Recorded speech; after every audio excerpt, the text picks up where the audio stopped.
Graça e paz, boa noite, igreja. Amém. Quem está feliz com Jesus, diga eu. Muito bom. Fala para a pessoa mais linda que está do seu lado aí. Você está tão bonito e tão magrinho essa noite.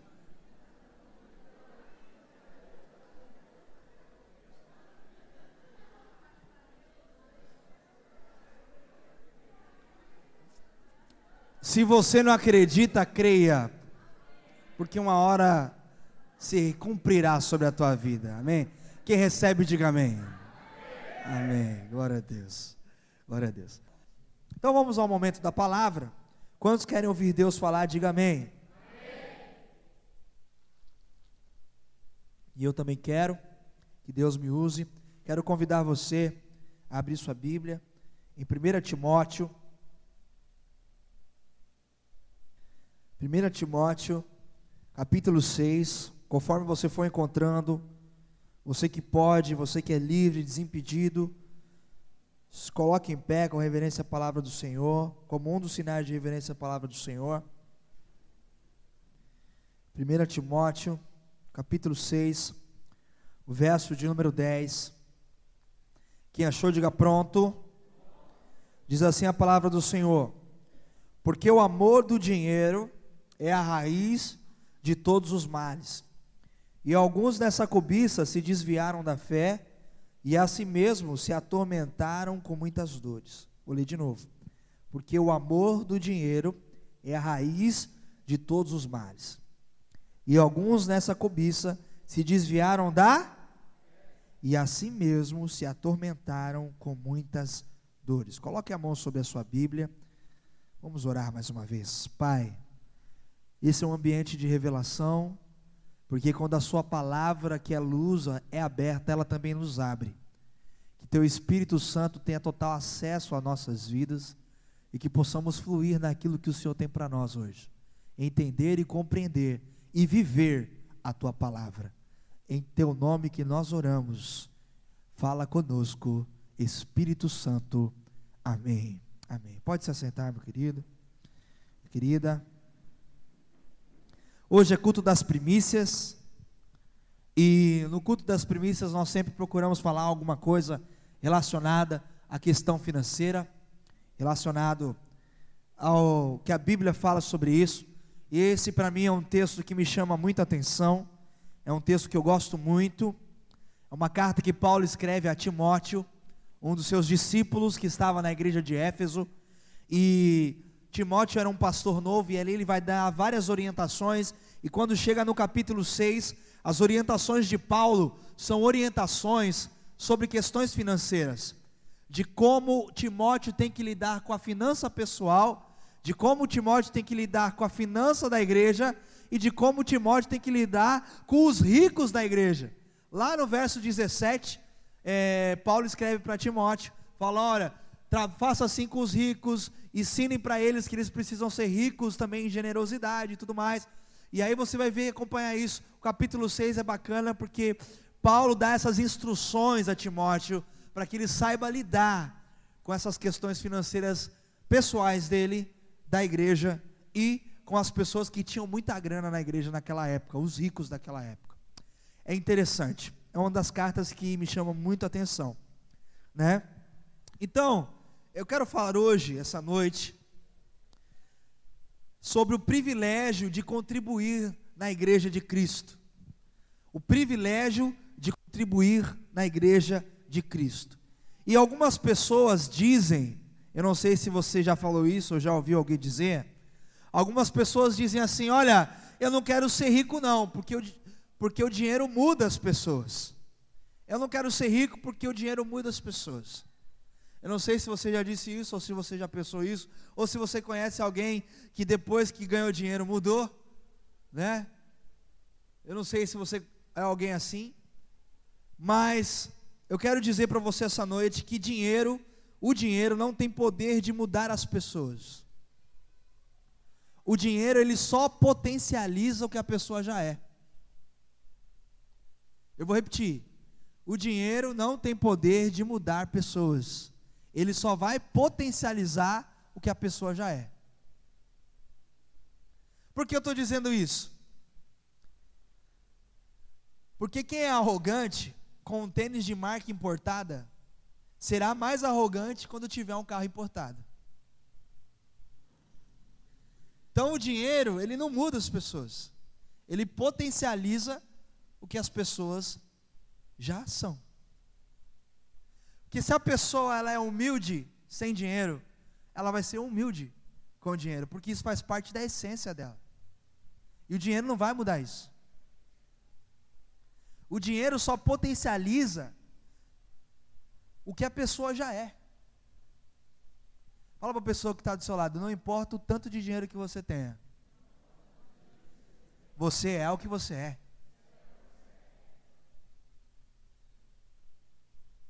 Meu irmão, minha irmã, dinheiro só revela o que já está dentro. O dinheiro só vai revelar o que está dentro de cada um de nós. Como se costuma dizer aí, se você quer conhecer uma pessoa, dê dinheiro a ela ou tire o dinheiro dela.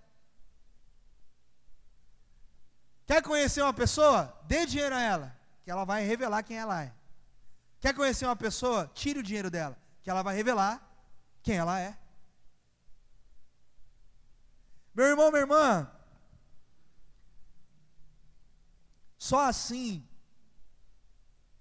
que a gente precisa entender que o dinheiro ele não tem poder de mudar as pessoas, porque só vai potencializar o que a pessoa é. E nós lemos nessa carta que Paulo, ele diz para Timóteo que o amor ao dinheiro é a raiz de todos, é de poucos, é de alguns, mas ele diz de todos. De todos. Meu irmão, minha irmã, o assunto dízimos e ofertas, ele não é tão popular entre nós cristãos. Nós somos e vivemos numa geração de ambição desenfreada. Nós estamos numa geração de ambição desenfreada por dinheiro e lucro. Dinheiro e lucro. As pessoas, elas têm uma ambição desenfreada por dinheiro e lucro. É assim ou não é? Sim ou não? Salomão, muito tempo atrás, ele dizia: a alma do homem não se farta. A sanguessuga tem 2 filhas, e o nome das filhas da sanguessuga é Dá e Dá, porque quanto o homem mais quer, quanto o homem mais tem, mais ele quer. Meu irmão, minha irmã, nós vivemos nessa geração que busca com uma ambição desenfreada dinheiro e lucro. As pessoas estão o tempo todo. Se você vai convidar alguém para a igreja, você fala assim: fulano, vamos para a igreja? O que eu ganho com isso? É assim ou não é? Fulano, vamos orar, o que eu ganho com isso? Fulano, vamos jejuar, mas o que eu ganho com isso? Porque as pessoas querem ganhar em tudo, querem lucrar em tudo. Eu sei que você não é assim, amém? Mas cutuca a pessoa que está do seu lado. Você conhece alguém que é assim? Meu Deus, né? Mas como nós sempre temos dito, como eu tenho sempre dito nas oportunidades que eu prego no culto das primícias, o problema não é o dinheiro em si, o problema é o amor a ele. Meu irmão, minha irmã, o problema não é ter dinheiro, o problema é amar o dinheiro. Isso não significa também que a gente tem que odiar o dinheiro, mas também a gente não precisa adorar o dinheiro. Quantas vezes, eu sei que não é o seu caso, mas acontece muito no Japão isso. Lá no Japão acontece muito. As pessoas trocam Deus por uma hora extra, trocam Deus por um trabalhinho de domingo a mais, trocam Deus porque não crê que Deus pode suprir, Deus pode sustentar, não crê que Deus pode prover. O crente não tem estátua na sua casa, não tem um santinho lá pendurado para ficar pondo um cafezinho e ó. Mas o crente adora o dinheiro e nem percebe. E olha que no dinheiro está escrito lá: Deus seja. E Jesus falou, não dá para adorar dois deuses. Ou você adora o Deus vivo, ou você adora as riquezas. Eu sei que você não é igual ao povo do Japão, que troca Deus pelo dinheiro, amém? Mas eu sei que você conhece alguém que é assim, né? Dinheiro é importante, pastor, mas não é mais importante do que Deus. Eu não tenho que ganhar dinheiro? Tem. Seja rico, em nome de Jesus, seja milionário. Em nome de Jesus, você possa ter tudo do bom e do melhor, né? Mas não se esqueça que quem te abençoa é o Senhor. E Ele te abençoa com um propósito. Ele te abençoa com um propósito. Meu irmão, minha irmã, o que precisamos então? É ter uma relação sadia com o dinheiro. Porque o dinheiro, ele é bom servo, mas é um péssimo patrão. Quando o dinheiro começa a mandar na gente, a gente tira o senhorio de Deus de nós. O dinheiro é um bom servo, mas é um péssimo patrão. Meu irmão, minha irmã, falar de dinheiro na igreja sempre foi um tabu. E quando a gente fala de dinheiro, não se ouve um glória a Deus na igreja, né? Fica um silêncio igual está agora, né? Falar de dinheiro é uma questão muito delicada, principalmente na época que nós vivemos hoje, que existem igrejas que exploram o povo. Tem igrejas que exploram o povo, tem líderes que têm um enriquecimento pessoal, líderes que estão amando mais ao dinheiro, estão usando a igreja para ganhar dinheiro, estão, como nós lemos, se desviando da fé. Nós lemos isso, que o amor ao dinheiro faz a gente se desviar da fé. E nós vemos igrejas que têm líderes que estão se desviando da fé por amarem mais ao dinheiro do que a Deus. E não só isso, não só líderes, pessoas da igreja também. Quantas pessoas que você não conhece, que abandonaram as coisas de Deus para ir ganhar mais, ou para ter uma vida melhor, não buscou em Deus, quis buscar no dinheiro. A gente conhece, eu conheço muitas pessoas assim. Pastor, isso é pecado? Não vejo como um pecado, mas eu vejo como um abandono, uma troca de senhores, uma troca de governos. Meu irmão, minha irmã, eu não sei se você é assim, mas já parou para pensar, quem é que manda mesmo na nossa vida? Se é Deus ou se é o dinheiro? Se você nunca foi assim, mas já pensou isso, fala assim, olha, eu vou ter 3 filhos se Deus quiser. Aí casou, aí falou assim, teve o primeiro, falou assim, não, é difícil, é caro sustentar um filho. Rapaz, não quero ter outro filho não, o dinheiro não deixa, né? Então já não é se Deus quiser, é se o dinheiro quiser. Não é assim? Você tem que seguir o exemplo do Alexandre e do Kiko, né? Não é isso, Alexandre? Deus não está cuidando? E é 3. Eu vou lá na casa do Alexandre e parece os crudes na hora de comer, né? E aí eu viro um crudes também naquela hora ali, né? Mas aí você vê, hoje em dia quem está mandando em muitas pessoas, inclusive nos crentes, é o dinheiro, não é Deus.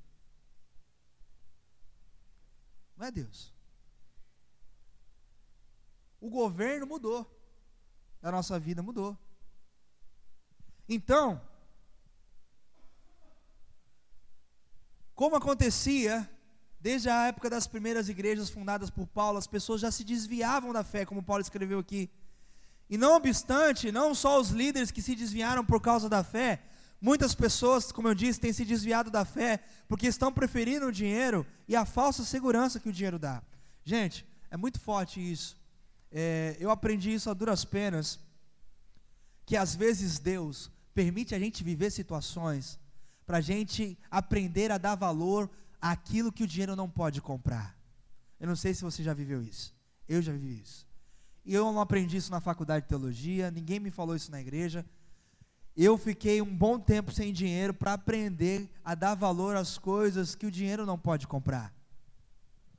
E depois Deus permitiu eu ter dinheiro de novo. Porque a gente precisa passar por isso primeiro, a gente precisa aprender a dar valor àquilo que o dinheiro não compra, para depois saber utilizar o dinheiro. Comigo foi assim. Quantos já viveram isso? Amém? Algumas pessoas.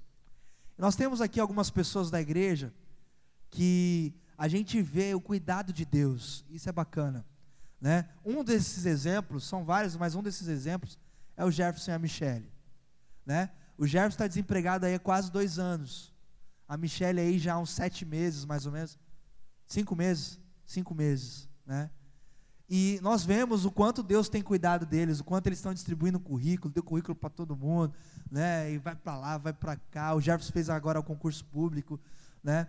E só que a gente vê o cuidado de Deus através da família deles, através dos irmãos da igreja. Deus tem suprido, e eu tenho certeza absoluta que eles têm aprendido que quem cuida deles não é o dinheiro que eles tinham, mas é Deus.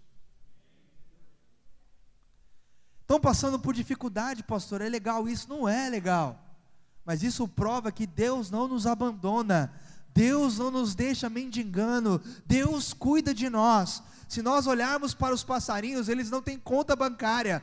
Se nós olharmos para os lírios do campo, é Deus que veste aqueles lírios de tanta beleza. Nós nos preocupamos com muitas coisas, mas se a gente olhar na natureza, Deus tem sustentado cada uma delas. Quantos já viram aqui passarinhos caírem de fome? Estava voando, magrinho e ó. Quantos já viram?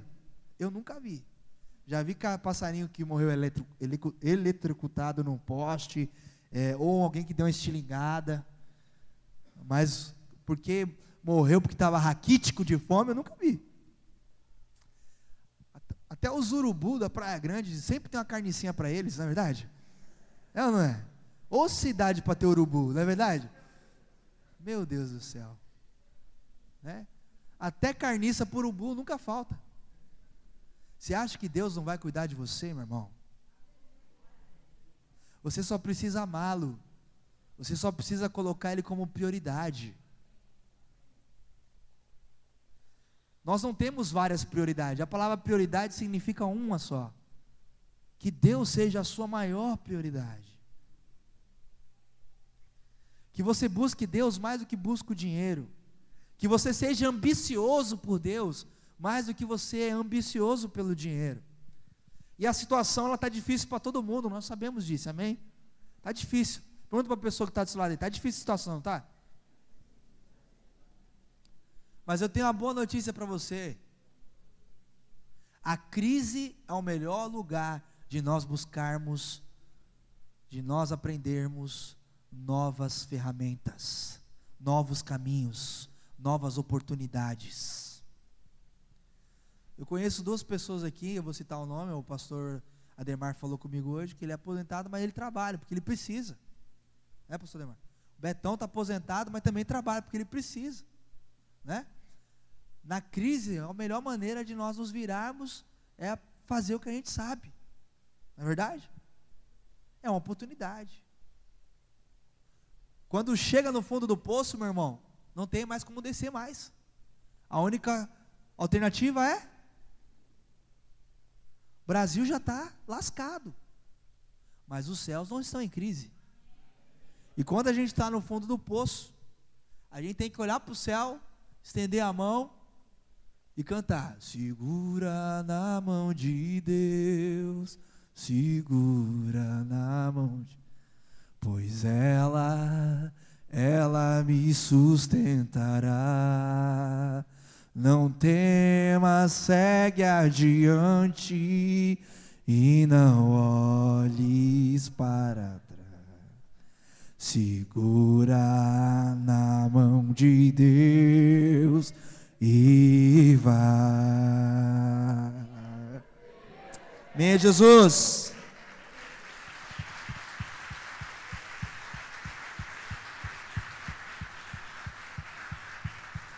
Aleluia! Glória a Deus! Então, meus queridos, o dinheiro ele traz a nós uma falsa sensação de segurança, porque quando o dinheiro acaba, a nossa maior segurança é Deus. Quando o dinheiro acaba, a nossa maior segurança é Deus. E aí a gente vai cair em si, de fato, quem é que cuida de nós? Meu irmão, minha irmã, Mas com todo esse desvio de rota que nós temos falado, nós temos visto em nossa geração, que a gente tem visto na nossa geração esses desvios de rota. A gente não pode fugir da perspectiva bíblica, amém? E a perspectiva bíblica, ela nos ensina que é melhor dar do que receber. Jesus ensinou isso, está lá em Atos capítulo 20, verso 35.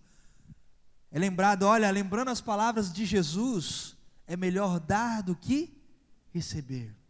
Meu irmão, minha irmã, eu quero falar então sobre a alegria de contribuir na igreja do Senhor Jesus. A contribuição na igreja do Senhor Jesus não pode ser apenas uma mera questão matemática. Tem pessoas que na hora de contribuir, começam a pensar, 10%, 5%, começa a vir número de cá, número de lá, raiz quadrada, raiz cúbica, expressão numérica, matrizes, vai para lá, vem para cá, é 10%, é 5%, é 1%, é 3%, meu irmão, minha irmã, a contribuição na casa do Senhor Jesus não é uma questão matemática, não é um problema matemático. A contribuição na igreja do Senhor Jesus não é apenas uma regra que a gente tem que cumprir, não é uma regra apenas que nós temos que cumprir. A contribuição na casa do Senhor Jesus, na igreja do Senhor Jesus, não é uma questão de Antigo ou de Novo Testamento, não é. Pastor, então o que é? A contribuição, meu irmão, minha irmã, na casa, na igreja do Senhor Jesus, deve ser um privilégio, e nós devemos fazer isso com alegria. Fala para a pessoa que está do seu lado, é um prazer, é um privilégio, contribuir no reino, na casa e na obra de Deus, e você deve fazer isso, fala para ela, você deve fazer isso com alegria. Meu irmão, minha irmã, é dia de entregar dízimo, às vezes a gente fica com cara de delegado da 34ª DP.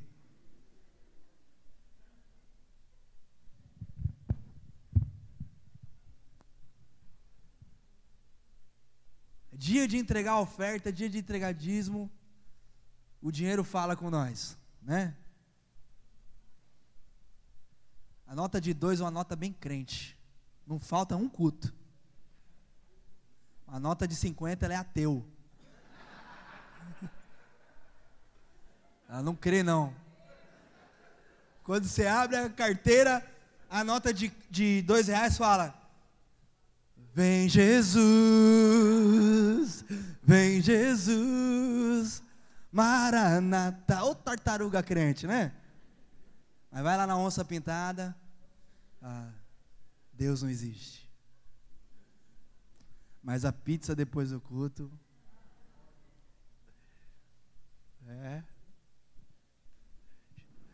dinheiro fala com a gente. É assim ou não é? Sei que não é, né?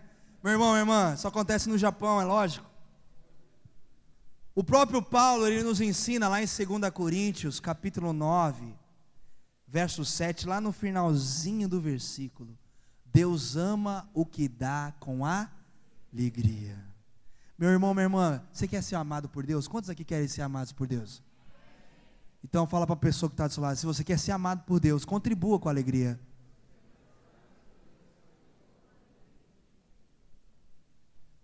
Deus ama o que dá com alegria. Deus ama o que dá com alegria. Glória a Deus. Então, meu irmão, minha irmã, eu quero compartilhar aqui o que as Escrituras registram, pelo menos 4 modalidades de contribuição que eram praticadas pelo povo hebreu, pelo povo judeu, e são praticadas até hoje por eles, na qual o povo contribuía com muita alegria, e que nós devemos nos inspirar, devemos meditar, devemos refletir nessas modalidades que eu vou estar apresentando aqui para nós, para que a gente passe a contribuir na casa de Jesus, na igreja de Jesus, com liberalidade, generosidade e com alegria, porque afinal o Salmo 100 diz o quê? Servir ao Senhor com alegria. Você já deu um sorriso para a pessoa que está do seu lado hoje? Quantos creem que o Senhor Deus está aqui essa noite? O Senhor Jesus está aqui essa noite. Amém. E a palavra de Deus diz que na presença do Senhor, abundância de alegria. Então quem tem a presença de Deus não pode ter cara de delegado de 34ª DP. E tem que servir a Ele com alegria.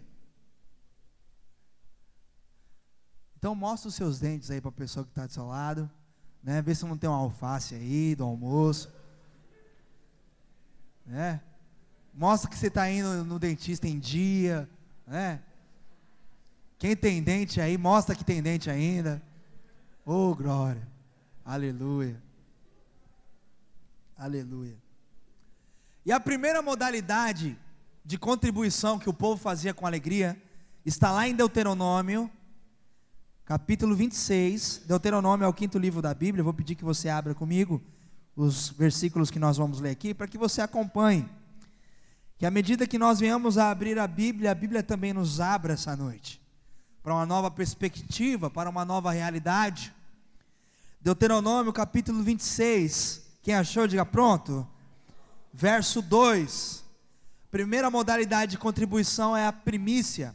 Verso 2 diz assim: tomarás das primícias de todos os frutos do solo, e recolhereis da terra que te dá o Senhor teu Deus, e porás no cesto, e irás ao lugar que o Senhor teu Deus escolher, para ali fazer habitar o seu nome.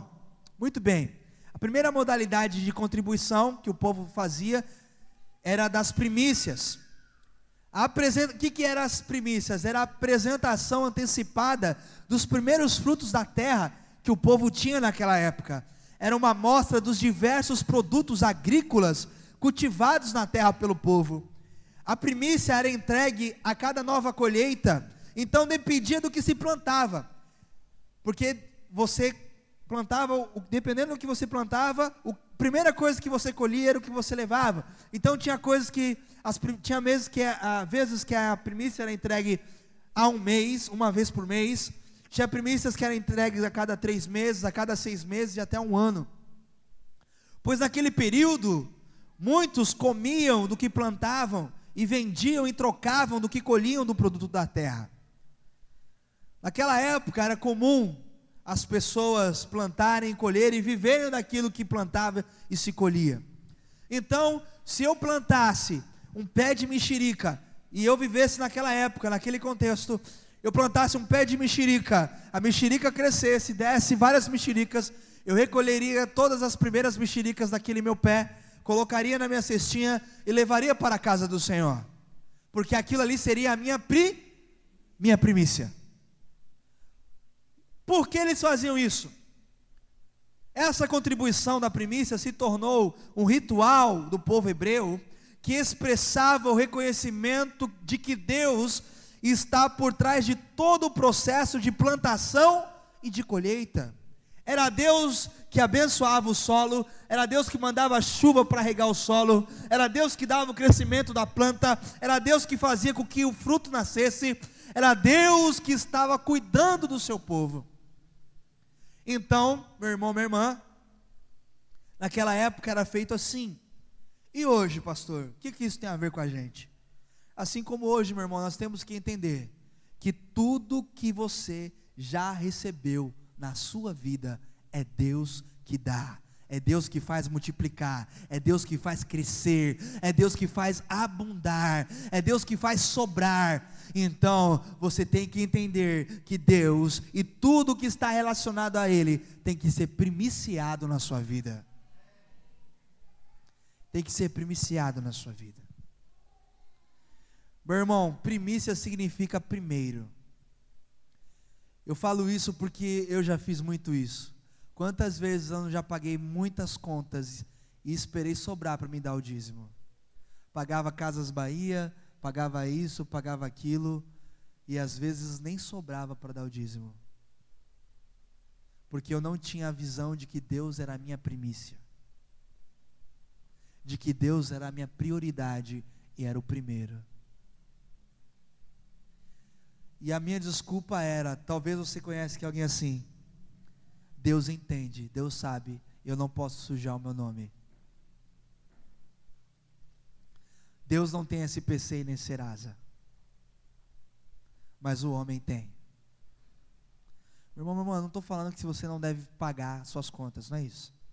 Eu estou falando que você tem que parar de fazer dívida, para que você contribua na obra do Senhor. E o que você puder comprar à vista, compre, que vai ser muito mais barato e muito melhor. Muito melhor. Tem coisas que não dá para comprar à vista, eu sei disso, né? Mas há coisas que a gente pode se preparar melhor. Hoje mesmo eu estava falando ali com o Joésio sobre consórcio. É muito mais fácil você pagar um consórcio se você tiver calma para pegar um carro, não tiver pressa, do que se afundar. E o Joésio me explicou que é quase 30% a menos, né, Joésio? Um consórcio do que um financiamento de um carro, né? É porque a gente é acelerado. A gente quer as coisas para ontem, não é assim? A gente tiver um pouco mais de calma, porque o dinheiro ele é emocional. Repita comigo: dinheiro é totalmente emocional. Você viu aquela mulher que está estressada? Precisa ir no shopping fazer umas compras. É assim, né? Cláudia já fez isso com você, Betão? Revela aí. Dinheiro é emocional. Que nem eu falo por mim. Quantas vezes eu não estava bem? Vamos no shopping comer. Precisa esparecer. Vamos no Burger King. Pegava aquele hamburgão, rapaz. Quando eu dava aquela primeira dentada, aí dava aquela respirada, parecia que o Espírito Santo começava a agir na minha vida. Na hora de pagar, rapaz, dinheiro é emocional. A gente precisa ter emoção equilibrada para usar o dinheiro. Se a gente não tem emoção equilibrada, a gente gasta e não vê. Só depois, quando a gente tiver calma, a gente vai ver o baque que tomou. E aí vai se perder de novo emocionalmente. É assim ou não é? Não, isso só acontece comigo, né? Só comigo. Dinheiro é emocional. Meu irmão, minha irmã, a gente precisa entender que todo o nosso equilíbrio vem de Deus. Domínio próprio, mansidão, é um fruto do Espírito. Mas para isso acontecer na nossa vida, a gente precisa primeiro dar o lugar a Deus, daquilo que é de Deus. Entender que Deus é o primeiro em tudo na nossa vida. Amém? Temos que ter Deus como primícia. Segunda modalidade de contribuição que eu quero falar é sobre dízimos. Volta um pouquinho aí em Levítico 27.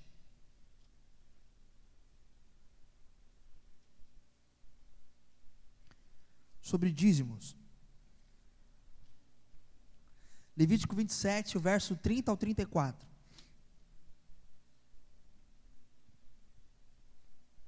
Levítico 27, do 30 ao 34, diz assim: também todas as dízimas da terra, tanto dos cereais do campo como dos frutos das árvores, são do Senhor, santas são ao Senhor.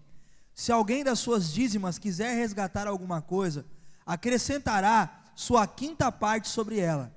No tocante às dízimas do gado e do rebanho, de tudo que passar debaixo do bordão do pastor, o dízimo será santo ao Senhor. Não se investigará se é bom ou mal, nem o trocará. Mas, se de algum modo o trocar, um e outro serão santos e não serão resgatados. São estes os mandamentos que o Senhor ordenou a Moisés para os filhos de Israel no monte Sinai. Meu querido e minha querida, a segunda modalidade de contribuição depois das primícias era o dízimo. O dízimo era uma contribuição referente à 10ª parte da produção geral dos frutos da terra, diferente das primícias que era só dos frutos, também dos rebanhos e de toda a renda que o pastor de gado, o pastor de ovelha tinha naquela época. Não somente da colheita como primícia, era levado mensalmente e anualmente. O dízimo era levado mensalmente e anualmente. Pois era necessário, o dízimo era necessário para 3 coisas: o sustento do templo naquela época, o sacerdócio levítico e das pessoas que eram necessitadas, como está lá em Deuteronômio 14. Isso era feito, o dízimo era entregue naquela época como adoração ao Senhor. Repita comigo, o dízimo é minha forma de entregar a minha adoração ao Senhor. Como era isso, pastor? Como funcionava isso naquela época? O povo entregava o dízimo com uma atitude de amor, o povo entregava o dízimo com uma atitude de gratidão, pelos atos de Deus na história da vida deles. Era um ato litúrgico, onde eles celebravam a saída do êxodo, a saída do Egito, e a conquista da terra prometida. Então não era um negócio que era obrigado, um mandamento, como a gente pensa, o Moisés mandou. Não, meu querido, o povo fazia isso celebrando, fazia isso com alegria, porque eles lembravam do que Deus havia tirado eles da garra do Egito, da garra da escravidão do faraó, da escravidão do Egito, da chibata do faraó, e aí levou eles para a terra prometida. Era isso que o povo fazia quando devolvia o dízimo. Deus nos libertou, e nós agora te adoramos, Senhor, com o que temos e o que o Senhor nos deu nessa terra prometida maravilhosa.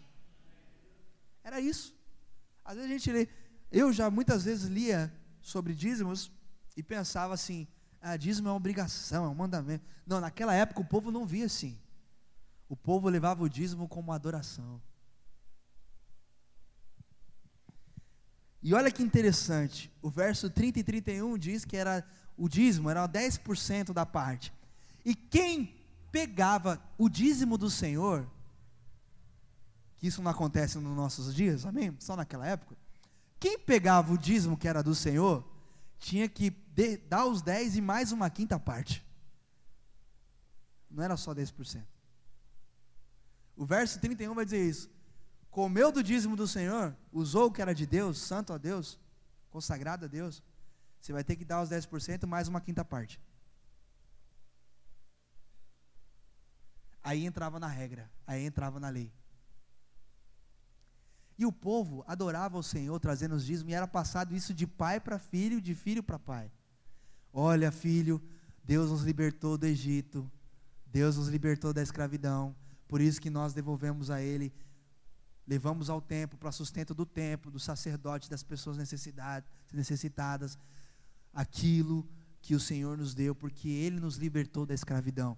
Aí o filho crescia e passava isso para o seu filho, o filho crescia e passava, era passado de geração a geração, que o dízimo era uma oferta de adoração. E hoje a gente dá uma oferta de obrigação. Tem que levar isso aqui, meu Deus do céu. Por que não é 5%? Por que não é 1% isso? Dá vontade de rasgar essa página aqui. Eu sei que você não é assim, amém? E hoje, o que tem a ver com a gente hoje isso? Meu irmão, minha irmã, eu creio que hoje deveria ser do mesmo jeito. Nós deveríamos ter a mesma atitude de amor, de gratidão, não porque Deus nos livrou de Faraó e do Egito, mas porque Deus nos livrou da escravidão de Satanás, da escravidão desse mundo perturbado e da escravidão do próprio dinheiro. Quando nós levamos o nosso dízimo, nós estamos levando, dizendo para o Senhor, a Deus, eu não sou escravo do diabo, por isso eu te adoro com o meu dízimo. Deus, eu não sou escravo desse mundo, por isso eu te adoro com o meu dízimo. Deus, eu não sou escravo do dinheiro, por isso eu te adoro com o meu dízimo. Meu irmão, minha irmã, eu fico muito feliz a gente vive falando que precisa enviar missionários para a África e tudo mais, e eu vejo que há um fervo de missionários que querem ir para a África, mas toda vez que eu assisto algum vídeo de culto na África, a forma como eles louvam, a forma como eles adoram, a forma como eles levam o dízimo. Outro dia postaram um vídeo no Facebook que o irmãozinho ficou dançando uns 10 minutos lá, depois ele pôs a oferta dele, opa, eu falei, meu Deus,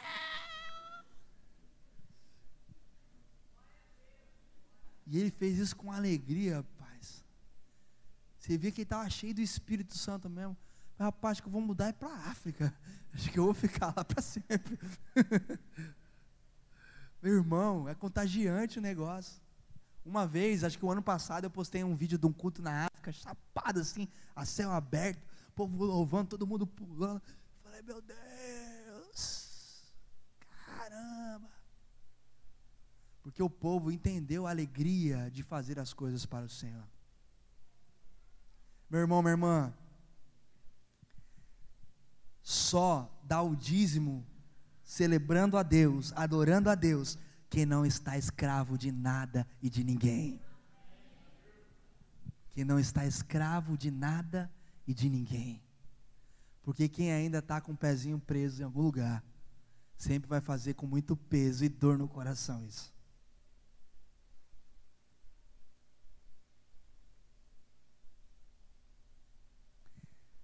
Terceira modalidade de contribuição é as ofertas. Está lá em Esdras, quero convidar você a abrir Esdras.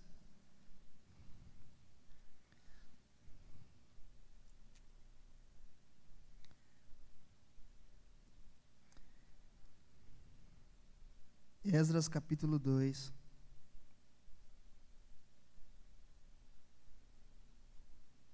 Está depois de Crônicas ali. Esdras capítulo 2. Quem achou, diga pronto. Nós vamos ler o verso 68 e o verso 69.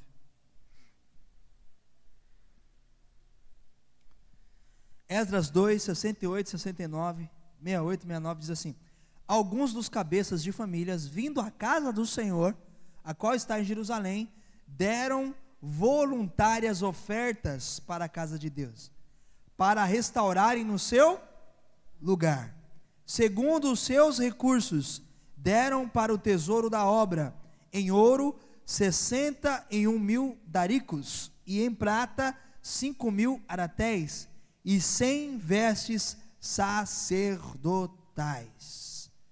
Meu querido e minha querida, não quero me ater muito às ofertas, porque a oferta ela é muito simples de entendermos. A oferta ela é uma contribuição voluntária e esporádica, de qualquer espécie. Mas eu quero atentar aqui a uma coisa: a oferta, ela nunca é algo pouco. A oferta nunca é algo raso. Repita comigo: oferta não é algo raso. O verso 69, ele é específico no que foi as ofertas. Deram tesouro da obra em ouro 61.000 daricos. Não foi um, não foi meio, foram 61.000. Oferta não é algo raso, como a gente sempre acha e sempre faz. Meu irmão, minha irmã, contribuir com as ofertas também são uma forma de expressar a nossa adoração a Deus para o cuidado da obra dele. Eu tenho o costume de perguntar isso para as pessoas que fazem o revisão número 2, e quem sabe que já fez o revisão número 2, por favor não responda, fique calado porque você já sabe a resposta. Mas eu quero perguntar aqui para você: qual é a primeira coisa que você vai ver quando chegar no céu? Deixa eu pegar alguém aqui.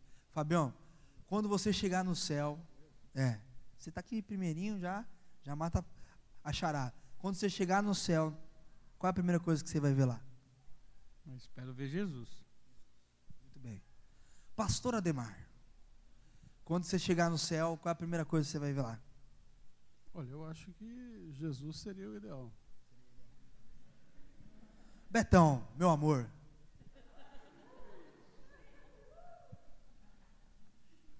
Quando você chegar lá no céu, quando nós estivermos lá com a graça de Deus, qual a primeira coisa que você quer ver lá, o que você acha que você vai ver lá? Jesus. Jesus, muito bem. Todos os três estão certos. Todos os três estão certos. Todos. Todos. Todos os três estão certos. E olha que eu gostei das respostas.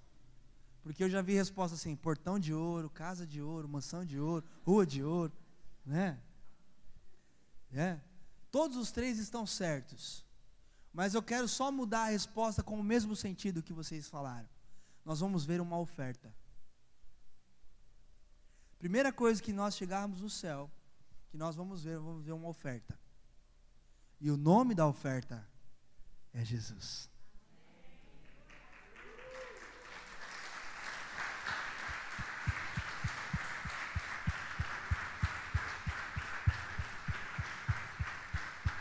Glória a Deus. E agora eu quero fazer uma pergunta para você. Quanto vale a tua oferta?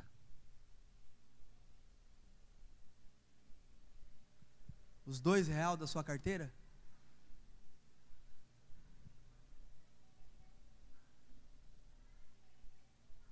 Deus deu tudo como uma oferta. Abraão ia dar tudo como oferta. Será que a oferta é as moedinhas que nós não quer?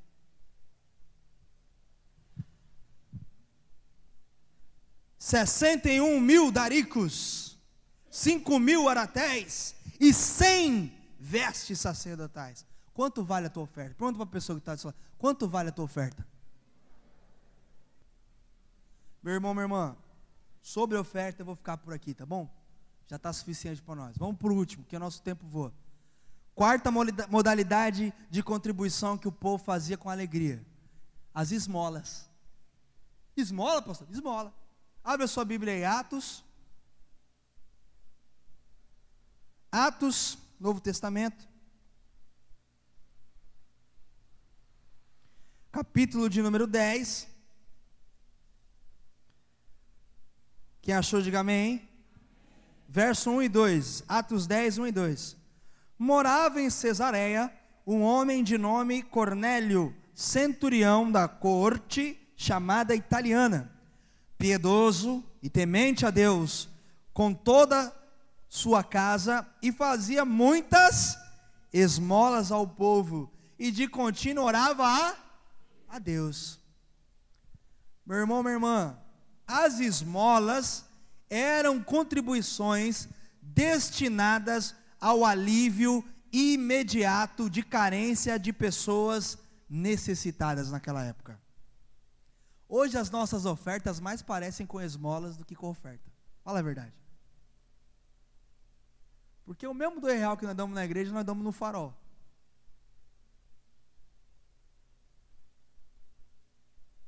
Sim ou não? Hoje as nossas ofertas mais parecem esmola do que oferta. Mas graças a Deus que as esmolas também são de Deus, amém?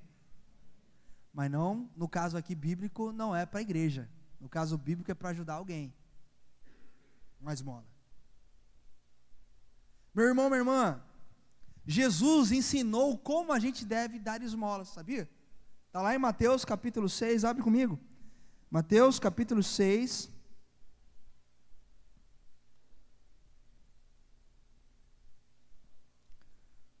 Verso 3 ao verso 4. Palavras de Jesus.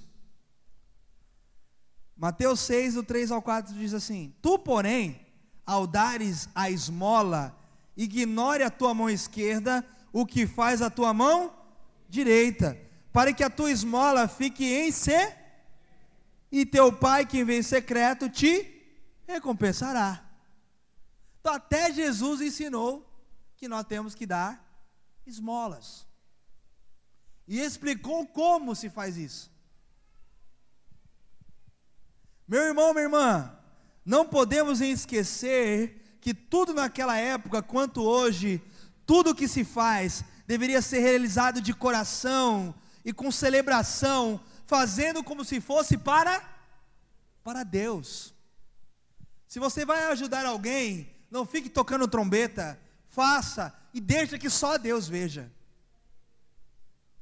Se você vai ajudar alguém, se você vai dar algum tipo de esmola, não fique se vangloriando igual os fariseus. Deixe que só Deus te recompense, deixe que só Deus te veja. Você não é político, não está em campanha eleitoral, para que ficar tocando trombeta? Meu irmão, minha irmã, nós temos que abençoar pessoas, ajudar pessoas nas suas necessidades, como se estivesse fazendo para Deus. Isso é muito forte, que Provérbios 19:17 diz que quem dá ao pobre empresta a Deus. Quem ajuda o necessitado empresta a Deus. Aí a gente vem com aquele discurso progressista, marxista, sei lá que raio de discurso é esse. Aí eu não dou esmola, eu dou oportunidade. Dá nada. Dá nada. Às vezes nem ouvir a pessoa que está pedindo para saber se é verdade ou mentira, orar olho no olho, você fecha o vidro do seu carro, você fala, fala com a minha mão aqui, ó. Eu dou oportunidade, pastor. Dá nada. Não dá dinheiro, vai lá, compra uma bolacha, compra uma marmita, ajuda alguém, faz alguma coisa. Ajuda alguém, leva uma coberta, faz alguma coisa. Esmola é para as pessoas, a gente costuma trazer esmola para a igreja. Quem está entendendo, diga amém. Quem não está entendendo, o Espírito vai ministrar também, não tem problema. Que é a palavra de Deus, e dela a gente não foge. Meu irmão, minha irmã, quem dá ao pobre empresta a Deus. Um grande problema é que muitos têm dificuldade de devolver o dízimo e acabam ofertando esmolas a Deus, quando na verdade a esmola, eu já disse, é para ajudar as pessoas e não a igreja. Na igreja a gente deve apenas contribuir procurando, na igreja a gente não deve contribuir, não deve contribuir na igreja procurando alguma necessidade. Essa igreja aqui não tem necessidade de nada, então eu não vou dar meu dízimo. Essa igreja aqui já tem muita gente, então eu não vou dar meu dízimo. Essa igreja aqui, o pastor tem carro, eu não vou dar meu dízimo, vou dar meu dízimo lá na outra igreja que o pastor não tem carro. A gente não deve trazer dízimos e ofertas procurando necessidade. Paulo lá em 2 Coríntios capítulo 9 também, capítulo 9 verso 7, a parte B, diz que você não contribua com tristeza e nem procurando necessidade, mas que você contribua com alegria. Meu irmão, minha irmã, procurar necessidade, a gente procura na pessoa na qual a gente ajuda com esmolas, que também é uma forma de contribuir, mas na igreja não. Pastor, então eu vou parar de dar moedinha e não vou dar mais nada, porque eu só tenho moedinha. Se a moedinha é tudo o que você tem, a sua oferta é a maior, como da viúva pobre. Mas se junto com as moedinhas tem notas maiores, seja fiel e honre a Deus, que você vai ver que Deus vai te honrar. A nossa igreja, ela não é apelativa. Olha, eu preciso de 10 pessoas que deem R$1.000. A gente nunca fez isso e nunca vai fazer. Mas eu preciso te dizer que você precisa ser sincero com Deus nas suas ofertas. Fala para a pessoa que está do seu lado, agora você sabe a diferença de oferta e de esmola.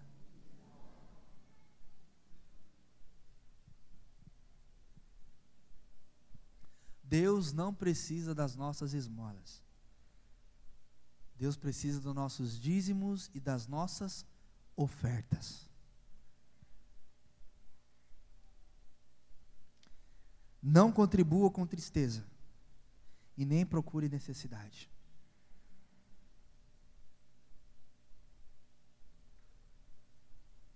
Mas contribua com alegria.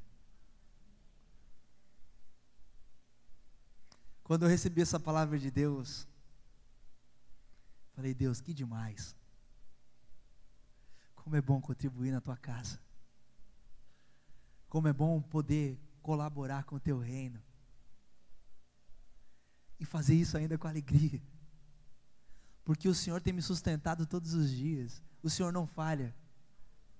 Sou eu que falho com o Senhor. Meu irmão, minha irmã, o último texto que eu quero ler essa noite, já estamos para concluir. 2 Coríntios, eu quero ler junto com você. 2 Coríntios, capítulo 8. Coríntios fugiu aqui da minha Bíblia.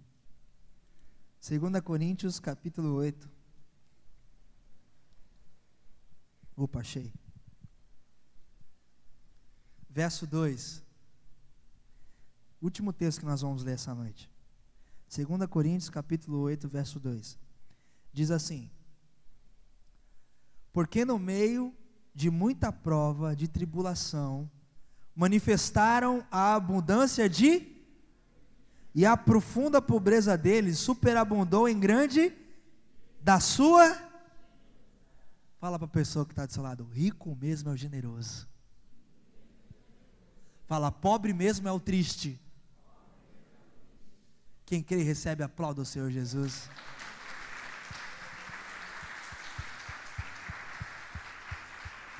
Rico é o generoso.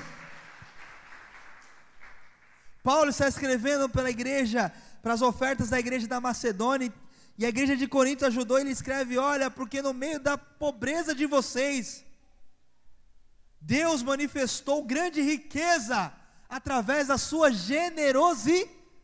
Meu Deus, rico mesmo é o generoso. E eles contribuíram com toda a alegria, com abundância de alegria. Não é alegria, é a alegria em excesso. Assim, você é crente? Sou. Você é alegre? Sou. Não. Você é crente? Sou. Você é alegre? Não. Eu sou abundante em alegria. É diferente, mano. É diferente.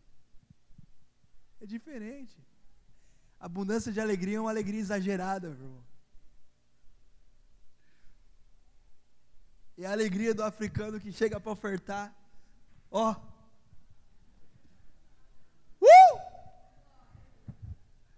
E oferta com alegria.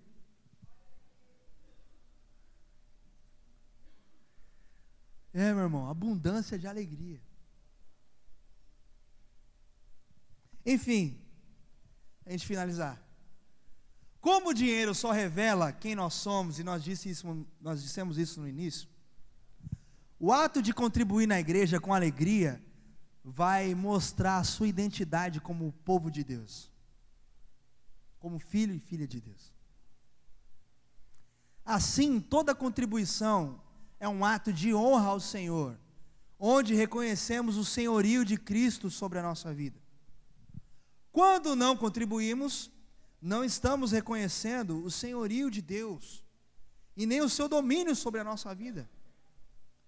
Deus espera que cada um de nós, meus irmãos e irmãs, demonstremos amor, demonstremos devoção por seu reino, por sua obra, por sua igreja, também pelo meio dos dízimos, também pelo meio das ofertas, e também pela nossa generosidade, amparando os necessitados.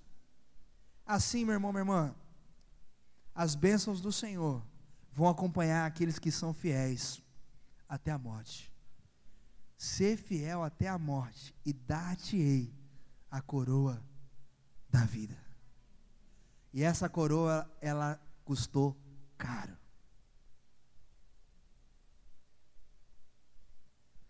E o que Deus pede de nós é fidelidade.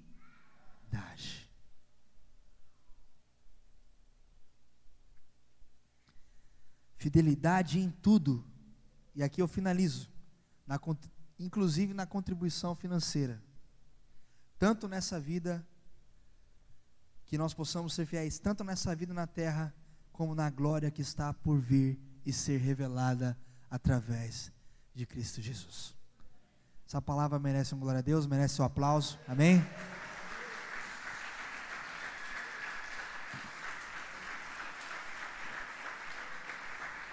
Obrigado, Jesus, recebe a honra, a glória é tua, o louvor é teu, o governo é teu neste lugar, Senhor, em nome de Jesus, em nome de Jesus.